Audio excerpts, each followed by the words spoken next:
Hello, lovely people. Welcome to Luttpan Food Security Solutions. My name is Ernestina. Call me Tina for short. And this morning, we are blessed with sunshine. We're going to have some sunny day. And it's exciting. We take opportunity. The early bird catches the worm. I have a topic on mind to talk about food security. What do you know about food security? Food security is about having food, producing food, or having food being accessible, available, and in the right form for our human active life, healthy active life over a long period. It is an ancient trade, but we have overlooked it with the industrialization of agriculture.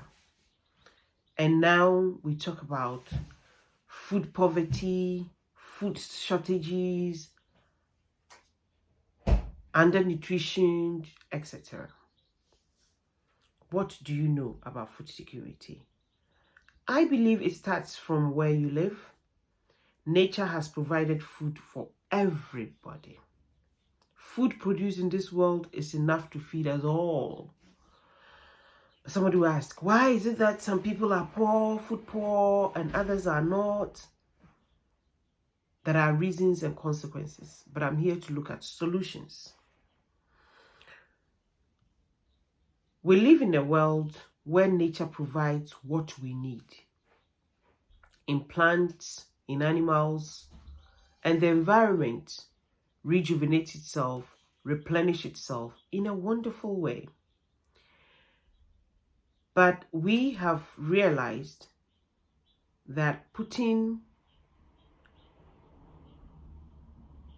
not securing our own nourishment, but giving the opportunity to somebody else to produce at their own cost with environmental issues and production difficulties is much smarter than the other. Yes, it has helped. Yes, it helps.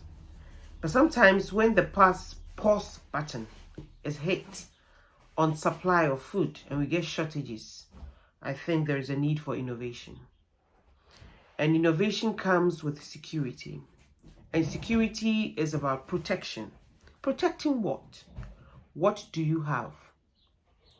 In your home, in your village, in your town, country, communities, it's large before we make it global.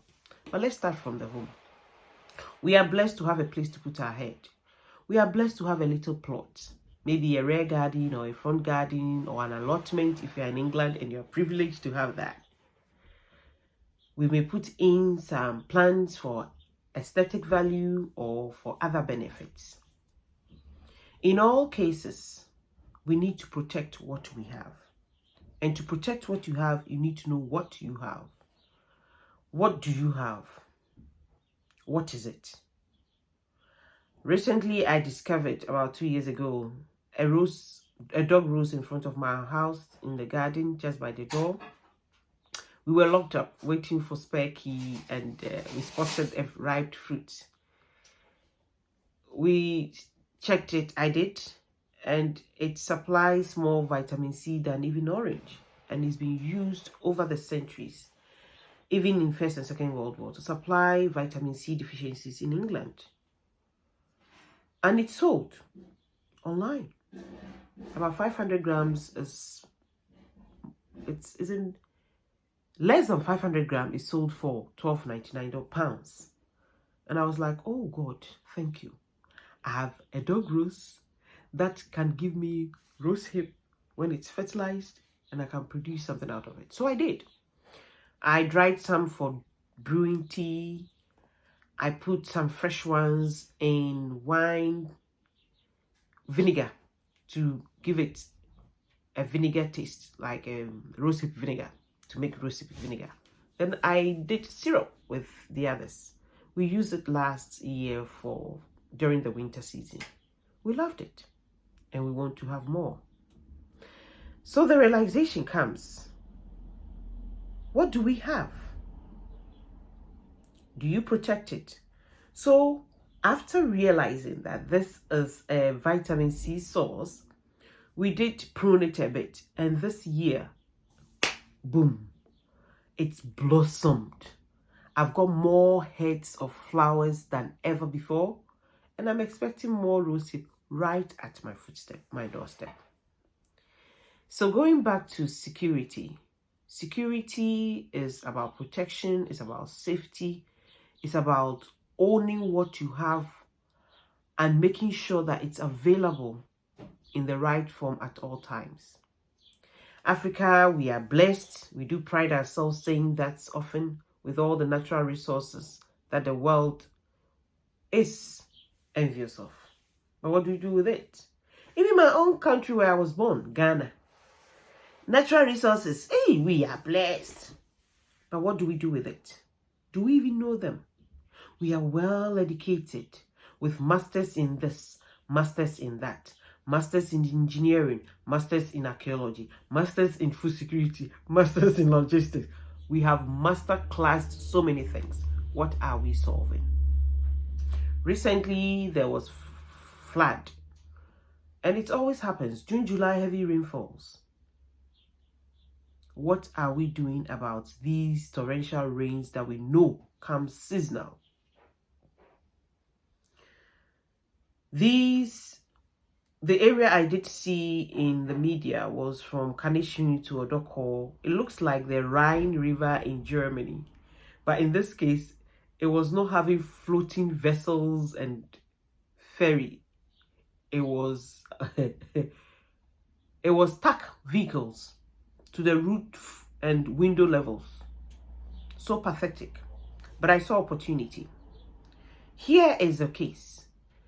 It's not only human beings who are stuck or in transport difficulty because of rain. Food will not reach where it has to go at the right time. They may perish because their shelf life is very short in that temperature and in that condition. They wouldn't arrive in perfect form. We've got engineers. Our roads are now being sunken. They're going below building levels. We've got water tables that we've not taken care of. We've choked our rivers and gutters with refuse. Silt is building up. We don't take care of our rivers. And we keep building in waterways. Water is irresistible. It finds its own way. It's a natural force. What have we learned from these lessons? If it's only about transportation, we may say, well, nobody goes anywhere. But this transportation is meant to get people to places where they have to feed, trade, and get something back home and lay their heads.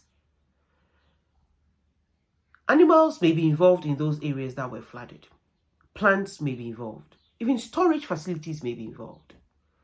If food security is all about guarding our food or putting laser checks on our fridge and freezers, that would be easy. But it goes down to basics. What are we doing to secure what we eat? Our own nourishment. What are we doing to protect it? Apart from the insects feeding on it because they found it available, where we talk about pest control in warehouses. What about right in front of your door? The plot next to you. Why do I allow it to overgrow? Because the landlord is bluffing and therefore it grows wild animals that come to harm you. What can we do to put something on the floor so that when it rains, we will be able to germinate something to feed on? If we give the power to our neighbors to take advantage or use the opportunity as it positively is, we may find ourselves wanting when there's misunderstanding. If we should be able to use the small plots there to put a seed of onion or pepper or tomato or what we like, or identify some nutritious wild food, Some can be poisonous, so be careful, you need more knowledge. I'll be teaching about foraging and what we can eat around. However, if you know what you have and you protect it not only from the birds and the insects, you will always be nourished. You will never be wanted. When war happens in places far from you, like it's happening in the world, in Ukraine, where we've got shortage of flour, wheat, barley, fertilizers, you may even go in to supply them with food as a humanitarian gesture. But if you yourself, you are food poor, you are weak, you're already defeated, you can't stand, and when disasters hit, it may not be well. And when misunderstanding comes in, it may not be well. The industrial world is doing well, but you can also start from something from your backyard. We used to have backyard gardens, homesteads. If you have a cow, milk it. If you have a chicken, provide more for them and let them feed you. Please, don't forget, money is good, but feed yourself first. Be the testimony for the others. So here in England, I have a wormery in the corner there. I have black soldier fly in the backyard somewhere, protection, but the weather is very important, so I'm thinking of relocation. And bees as well. My neighbor has offered to give me her allotment to do my hive there. By having an apiary in a vegetable allotment, I'm thinking of flight orientation and how safe it is. But I look back and say, what do I know about food security? So what do you know about food security?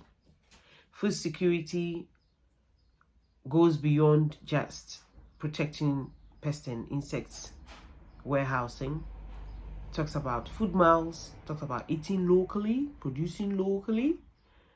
It talks about processing. It talks about